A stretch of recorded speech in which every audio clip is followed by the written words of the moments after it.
पाकिस्तान से बेइंतहा मोहब्बत है मैडम, और इंशाल्लाह हमेशा रहेगी। मगर बावजूद इसके कि मेरी मस्जिद, मेरी इबादतगाह, मेरे कपड़े, मेरे कारोबार पर हमले होते, मगर मैं फिर भी कहता हूं कि वतन मेरा, हर वतन को हम छोड़कर नहीं जाएंगे। मगर हुब्बुल वतनी का क्या मुतालबा है? हुब्बुल वतनी ये कहता है कि वतन से मोहब्बत है तो जुल्म को खत्म करो, गरीबी को खत्म करो, बेरोजगारी को खत्म करो, जबर का खात्मा करो, अमन का गहवारा बनाओ, पाकिस्तान की दहशतगर्दी को खत्म करो, एक्सप्लॉयटेशन को रोको, शरारत को रोको, मुल्क के खिलाफ की जाने वाली साजिश खत्म करो।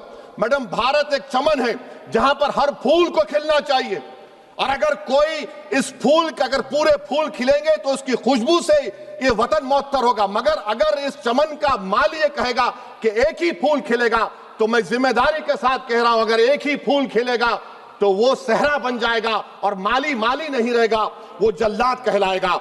हम तो जिना के सख्त मुखालिफ है, इसलिए भारत को अपना वतन माने। मगर 42 में आपके प्यारे वीर और जिना की पार्टी ने नॉर्थ वेस्ट फ्रंटियर, सिंध और बंगाल में मिलकर हुकूमत चलाई, और उस हुकूमत ने 1.5 लाख हिंदू और मुसलमानों को अंग्रेजों की फौज में शामिल कराया ताकि वो लड़े। तो किसी शायर ने अच्छा कहा था वजीर आजम के बारे में कि फरेब देकर जमाने को पारसा ना बनिए, इन्हें कहो कि वो बंदा बने खुदा ना बने, अमीर शहर यही चाहता या हजरत कि हमारी चीख गले में रहे सदा ना बने। दूसरी बात मैडम, हमारे वजीर दिफा जनाब राजनाथ सिंह साहब ने बड़ा ही अजीब व गरीब और तकलीफ दे बात कही उम्मुल मोमिनीन के बारे में और उम्मुल किताब के बारे में। उम्मुल मोमिनीन उनको कहते हैं जो हमारे प्रॉफिट मोहम्मद सल्लल्लाहु अलैहि वसल्लम की वाइफ हैं, वो हम तमाम मुसलमानों की माँ, हम उनको तस्वुर करते हैं, मगर हम उनकी इबादत नहीं करते, हम अपनी माँ की इबादत नहीं करते। उम्मुल किताब कुरान है, हम कुरान की इबादत नहीं करते, कुरान अल्लाह का भिजा हुआ कलाम है। तो उसके बारे में भी शायर ने अच्छा कहा कि खबर नहीं जिन्हें अपने दीन और मजहब की, हमें वो दीन का मतलब सिखाने निकले हैं। अहम बात यह है कि मैडम, हमारे मुल्क का आइन का इस लफ्ज से आगाज होता है वी द पीपल। इसका आगाज भारत माता के नाम से नहीं होता है। हमारे संविधान का जो प्रियम्बल है वो क्या कहता है? Liberty of thought, expression, belief, faith and worship. अगर दस्तूर का ये पहला सफा ये बात करता है तो फिर कैसे किसी शहरी को किसी खुदा, देवी, देवता की इबादत करने पर या सजदा करने पर मजबूर किया जा सकता है? आप ही की पार्टी से आज की जो बातें हुई है इसी का बोल रही हैं। हमारे कॉन्स्टिट्यूंट असेंबली में मैडम एक मोहतरमा थी रोहिणी कुमार चौधरी ने एक तजवीज दी थी कि प्रियम्बल में किसी देवी के नाम से शुरू हो। उन्होंने खास तौर से वंदे मातरम का जिक्र किया, मगर उसको कबूल नहीं किया गया। फिर केवी कामत साहब ने एक तजवीज दी कि इट्स सिटीजन्स को बदलकर हर सिटीजन्स किया जाए और खुदा के नाम से शुरू किया जाए, वो तरमीम को मुस्तरद कर दिया गया।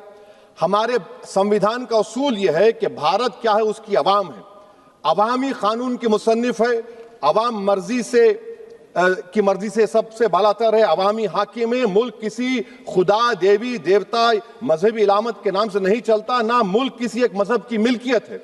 इसीलिए बाबा साहब अम्बेडकर ने क्या कहा था? उन्होंने मदर इंडिया के नजरिए को मुस्तरद किया। बाबा साहब ने एक नई इस्तिलाह वजह कर दी और कहा कि भैक्षित भारत, ये बाबा साहब अम्बेडकर ने कहा। अब मैडम, अगर मजहबी आजादी इस आइन का बुनियादी उसूल है तो सवाल यह पैदा होता है कि उस वक्त हमारे जो कॉन्स्टिट्यूंट असेंबली के प्रेसिडेंट थे जनाब राजेंद्र प्रसाद साहब ने किस बुनियाद पर वंदे मातरम को कौमी तराना करार दिया? ना तो कोई सेक्युलर रेजोल्यूशन है इसके बारे में। मैडम, मैं आपको बताना चाहूंगा कि जुडिशरी क्या कहती है। बीजू इमैनुअल केस है 1986 का, जिसमें जिहोवा विटनेस ने कहा कि मैं नेशनल एंथम के वक्त खड़े रहूंगी, पढ़ूंगी नहीं। सुप्रीम कोर्ट ने कहा कि उसने कोई गुनाह नहीं किया। वहीं एक 2017 का केस है अश्विनी उपाध्याय का केस सुप्रीम कोर्ट का, उन्हें कहा गाइडलाइंस दिए जाएं वंदे मातरम पर, सुप्रीम कोर्ट ने नहीं कह दिया। फिर आप आ जाइए madam, prevention of insult act national 1971, इसमें नेशनल सॉन्ग नहीं है, सिर्फ नेशनल एम्बलम और आपका नेशनल एंथम है। फिर आप आ जाइए 40th अमेंडमेंट आर्टिकल 51 है, 76 में पास हुआ, उसमें भी इसका कोई जिक्र नहीं है। मैडम, मैं आपके सामने बताना चाहूंगा कि हमारा भारत एक इसका मजमुआ क्या है। इसमें हिंदू है, मुसलमान है, सिख है, ईसाई है, जैन है, एथिस्ट है, मेहनतकश है, किसान, गरीब, मजलूम और दलित है। मगर अगर जो तकारीर आज हमने यहां पर सुनी और बाहर जो सुनते हैं, अगर भारत को देवी कहने और उसके आगे सजदा करने तो दरअसल कौम परस्ती को, वतन से मोहब्बत को मजहब में तब्दील कर रहे, और फिर यहां पर बोल रहे कि अगर भारत में रहना है तो वंदे मातरम गाना पड़ेगा। भाई ये तो संविधान के खिलाफ है, सुप्रीम कोर्ट के जजमेंट के खिलाफ है।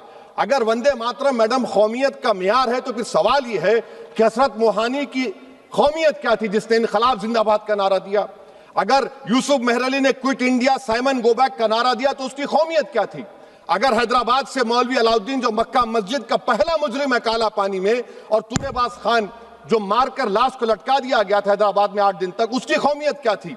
अगर इनायतुल्लाह काफी जो जिहाद का फतवा अंग्रेजों के खिलाफ दिया मुरादाबाद में, जब उनको 2 दिन में फांसी की सजा दी गई, और जब फांसी की सजा के ओर जा रहे हैं तो इनायतुल्लाह मौलाना काफी की जबान पर क्या था? वो रसूलुल्लाह हमारे प्रॉफिट की नात पढ़ रहे थे। क्या पढ़ रहे थे? कोई गुल बाकी रहेगा ना चमन रह जाएगा, पर रसूलुल्लाह का दीन हसन रह जाएगा। तो उनकी कौमियत क्या थी? माल्टा की जेल में महमूदुल हसन, हुसैन अहमद मदनी 6 महीने माल्टा की जेल की ग्राउंड में पड़े रहे, उनकी कौमियत क्या थी? अल्लामा फजल खैराबादी का वो सेल काला पानी का पुकार पुकार कर इनसे पूछ रहा है, जो वहीं पर मर गए, खबर वहां पर है, बताओ मेरी कौमियत क्या थी? मैडम मैं एक मुसलमान हूं, मैं इस्लाम को मानने वाला बावकार इंसान हूं, और मेरे मजहब की बुनियादी तालीम तौहीद है, ला इलाहा इल्लल्लाह, नहीं है कोई खुदा सिवा अल्लाह के। और कुरान में अल्लाह क्या बोल रहा? इय्याका नाबुदु इय्याका नस्तईन, तुम मेरी इबादत करो, मुझे मानो। मुझे कहां से मिल रहा? आर्टिकल 25 से मिल रहा है। मुझे कहां से मिल रहा है? Liberty of thought, expression, belief, faith and worship से मिल रहा है। तो इसको जोड़ना ये बहुत ही खतरनाक होगा। मुझे वतन से बेइंतहा मोहब्बत है मैडम, और इंशाल्लाह हमेशा रहेगी, मगर बावजूद इसके कि मेरी मस्जिद, मेरी इबादत गाह, मेरे कपड़े, मेरे कारोबार पर हमले होते, मगर मैं फिर भी कहता हूं कि वतन मेरा, हर वतन को हम छोड़कर नहीं जाएंगे। मगर हुब्बुल वतनी का क्या मुतालबा है? हुब्बुल वतनी ये कहता है कि वतन से मोहब्बत है तो जुल्म को खत्म करो, गरीबी को खत्म करो, बेरोजगारी को खत्म करो, जबर का खात्मा करो, अमन का गहवारा बनाओ, पाकिस्तान की दहशतगर्दी को खत्म करो, एक्सप्लॉयटेशन को रोको, शरारत को रोको, मुल्क के खिलाफ की जाने वाली साजिश खत्म करो। मैडम भारत एक चमन है जहां पर हर फूल को खिलना चाहिए, और अगर कोई इस फूल के अगर पूरे फूल खिलेंगे तो उसकी खुशबू से ये वतन मौतर होगा। मगर अगर इस चमन का माली ये कहेगा कि एक ही फूल खिलेगा, तो मैं जिम्मेदारी के साथ कह रहा हूं, अगर एक ही फूल खिलेगा तो वो सहरा बन जाएगा, और माली माली नहीं रहेगा, वो जल्लाद कहलाएगा।